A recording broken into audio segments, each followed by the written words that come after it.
नमस्कार दोस्तों, कैसे हो आप सब। आप सभी का स्वागत है आपके अपने चैनल राजीव कॉम्पिटिटिव क्लासेस में।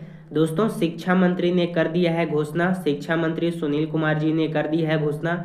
अब इसमें क्या क्या घोषणा किया गया है। विशिष्ट बीपीएससी शिक्षकों सेवा निरंतरता का लाभ, सबसे सीनियर होंगे विशिष्ट शिक्षक, विशिष्ट शिक्षक नियमावली में होगा संशोधन, विशिष्ट शिक्षक और बीपीएससी शिक्षक को मिलेगा 9300 वाला ग्रेड पे, और गर्मी छुट्टी के बाद बदलेगा विद्यालय निरीक्षण का तरीका। जिस प्रकार से आपको पता है अभी लगातार विद्यालय का निरीक्षण किया जा रहा है, और गर्मी छुट्टी के बाद विद्यालय का निरीक्षण का तरीका बदल दिया जाएगा एसीएस महोदय के द्वारा, और एसीएस महोदय खुद जा करके निरीक्षण करेंगे सभी विद्यालयों का। सभी शिक्षक, headmaster, head teacher, BPSC TRE 1, TRE 2, TRE 3 का होगा जांच। हर एक चीज़ के बारे में विस्तृत रूप से इस वीडियो में बताया गया है। और शिक्षा मंत्री ने 7th पे कमीशन के बारे में भी कहा है और 8th पे कमीशन के बारे में भी कहा है, जो आप लोगों के लिए कई इम्पोर्टेंट है, क्योंकि जब 8th पे कमीशन लागू होगा तो आप लोगों का ग्रेड पे में इंक्रीमेंट देखने को मिलेगा। तो वीडियो को ध्यानपूर्वक जरूर देखिएगा और इस वीडियो को तमाम ग्रुप में जरूर शेयर कीजिएगा, ताकि हर एक टीचर के पास इनकी बात पहुँच जाए। शिक्षकों की नियुक्ति एक ही दिन में की, जो पूरे हिंदुस्तान में एक हम समझते हैं ऐतिहासिक कदम रहा।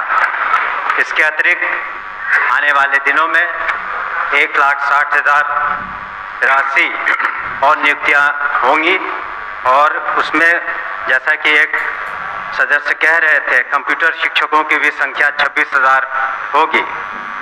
इसके अतिरिक्त स्थानीय निकायों से जो शिक्षक थे उन्हें राज्यकर्मी का दर्जा देने के उद्देश्य से हम लोगों ने सक्षमता परीक्षा रखी, और प्रथम सक्षमता परीक्षा में 1,87,000 स्थानीय निकाय द्वारा ये लोग उत्तीर्ण हुए। आगे चल के 85,000 से ज़्यादा लोग और परीक्षा दे रहे हैं, और हम लोगों ने यह ध्यान में रखा है कि जब नियमावली बनाएंगे उनकी सांतरण की, तो उसमें काफ़ी उदारता रखेंगे, खास करके महिलाओं के बारे में, और खास करके असाध्य रोग या इस तरह के जो बीमारी से ग्रसित हैं या पति पत्नी हैं, तो उन लोगों का सांतरण में हम लोग विशेष ध्यान देंगे। महोदय, अगर हम शिक्षा में सुधार चाहते हैं तो ज़रूरी है कि हमारे शिक्षक भी उस तरह से उनकी ट्रेनिंग हो। इसी कारण से हमारे जो SCERT जो इंस्टीट्यूट है, जहाँ पर मैं खुद भी गया हूँ, वहाँ पर हम लोगों ने किस तरह से शिक्षकों की ट्रेनिंग अच्छी तरीके से हो सके उस पर ध्यान दे रहे हैं। और आने वाले दिनों में हमारा लक्ष्य है कि जितने शिक्षक हैं कम से कम साल में उनकी 2 बार ट्रेनिंग हो सके, और वहाँ पर जो सिलेबस बनाए जाए वो ऐसे बनाए जाए कि वो आगे चल के हमारे छात्र छात्राएं जो कंपटीशन के एग्ज़ाम्स देंगे उसमें वो बेहतरीन रूप से सामने आ सके, कर सके। इसके अतिरिक्त जो आधारभूत संरचना है, हम लोगों ने ध्यान दिया है कि किस तरीके से स्कूलों में जो बुनियादी सुविधाएं उसको दे पाएँ।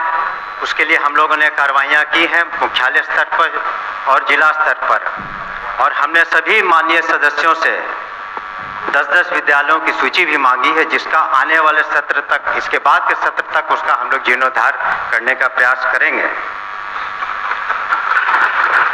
कई माननीय सदस्यों ने शिकायतें भी की थी कि जो काम हुए अच्छे तरीके से नहीं हुए हैं, तो उस पर हम लोग इंक्वायरी करा रहे हैं, और जो भी दोषी पाए जाएंगे उन पर निश्चित रूप से कार्रवाइयाँ होंगी, और कुछ कार्रवाइयाँ हो चुकी हैं।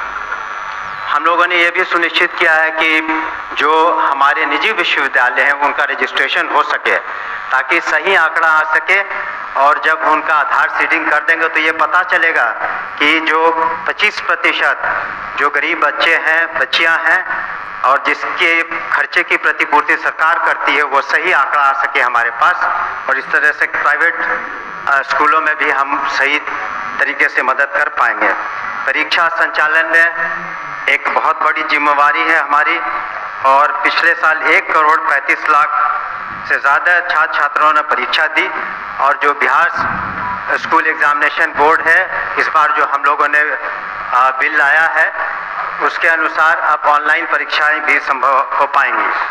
सरकार की जो मुख्य स्कीम्स हैं, जैसे मिड डे मील, मध्याह्न भोजन करते हैं, वो भी एक बहुत बड़ी चुनौती है। उसमें नित्य 1 करोड़ करीब 10 लाख बच्चों को हम मध्याह्न भोजन सही तरीके से देते हैं, और उसमें जो अगर शिकायतें मिलती हैं तो हमारे कमांड कंट्रोल सेंटर पर कोई भी व्यक्ति उसके बारे में सूचना दे सकता है, उसके बारे में हम कर सकते हैं। और डायरेक्ट बेनिफिशियरी ट्रांसफर्स हम करा रहे हैं, स्टूडेंट क्रेडिट कार्ड भी हो रहा है।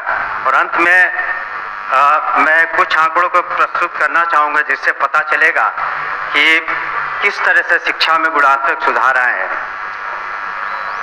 शिक्षकों की संख्या महोदय 2006 में 1,80,000 थी। इस बार 2024 में 5,77,000 है। इस तरह से विद्यालय में जो छात्र और शिक्षक का अनुपात था, पहले जो 65 और 1 का था, अब 32 और 1 का हो गया। उसी तरह से साक्षरता दर में महिलाओं में पहले 33% थी, अब 74% हो गई। आउट ऑफ स्कूल चिल्ड्रन जो है 1% से कम हो गए हैं, और बजट में 11 गुना से ज़्यादा वृद्धि हुई है। अतः मैं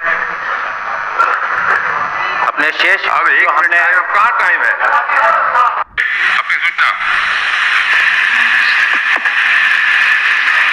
अध्यक्ष महोदय, राज्य के सरकारी विभागों में राज्य कर्मियों को अपने पद के अनुसार उसे 7वें वेतन आयोग के तहत मूल वेतन के साथ ग्रेड पे दिया जा रहा है और लेवल भी निर्धारित है, जबकि BPSC PR1, BPSC PR2, BPSC PR3 द्वारा चयनित अध्यापक एवं सक्षमता पास विशिष्ट शिक्षकों को का ना ही ग्रेड पे निर्धारित किया गया है और ना ही लेवल तय किया गया है।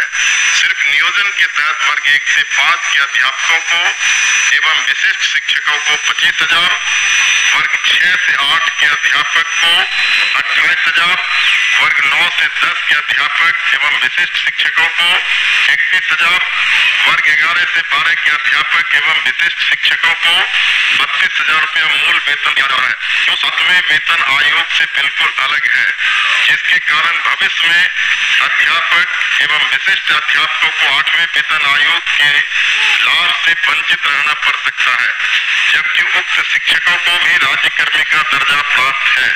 अतः उक्त शिक्षकों के हित में पद के अनुसार शिक्षकों को ग्रेड पे तथा लेवल निर्धारित करने हेतु हम सदन के माध्यम से सरकार का ध्यान आकृष्ट कराते हैं। माननीय मंत्री शिक्षा विभाग।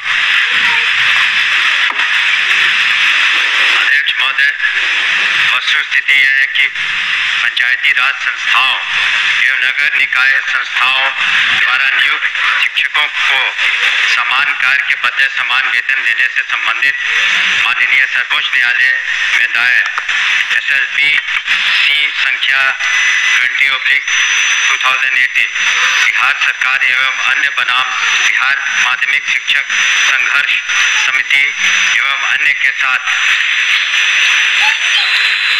दिनांक 10/5/2019 को पारित आदेश, जिसमें माननीय उच्च न्यायालय के द्वारा समान कार्य के बदले समान वेतन देने हेतु पारित आदेश को निरस्त कर दिया गया है। राज्य सरकार पंचायती राज संस्थाओं एवं नगर निकाय संस्थाओं द्वारा नियुक्त शिक्षकों को बेहतर वेतन एवं सेवा शर्त हेतुकृत संकल्पित रही है। राज्य सरकार ने सहानुभूति पूर्वक इन शिक्षकों को 1/9/2020 से EPF योजना, जिसमें राज्य सरकार के द्वारा लगभग 5% अंशदान दिया गया है, से आच्छादित करते हुए दिनांक 1/4/2021 से 15% का वेतन वृद्धि किया गया। पुनः राज्य सरकार द्वारा स्थानीय निकाय शिक्षकों को बेहतर सेवा शर्त एवं वेतन को के परिप्रेक्ष्य में बिहार विद्यालय विशिष्ट शिक्षा नियमावली 2023 अधिसूचित किया गया।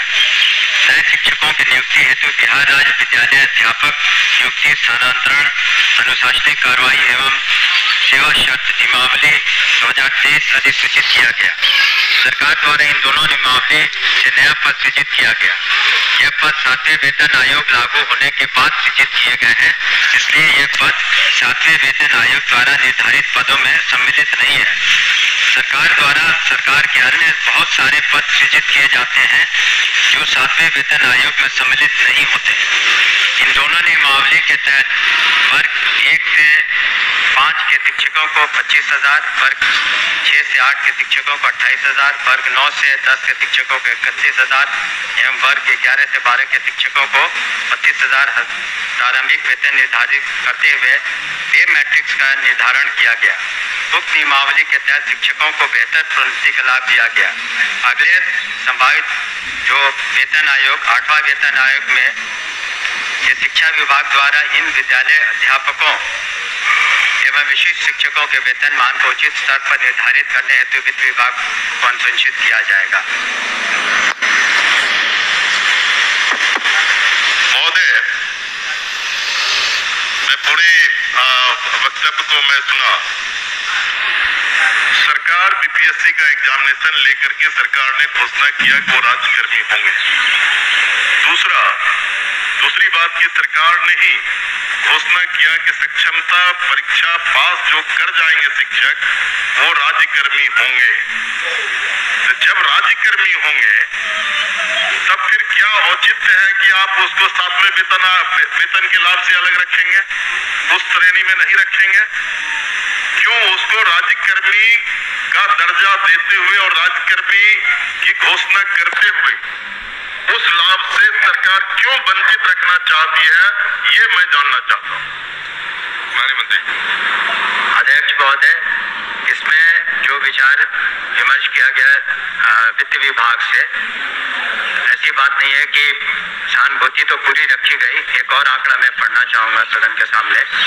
वर्ष 2003 में जो नियुक्त प्रशिक्षित शिक्षा मित्र थे, प्रारंभ में उनका नियत वेतन प्रति माह था 1,500, जो वर्तमान सकल वेतन प्रति माह हो गया 31,340।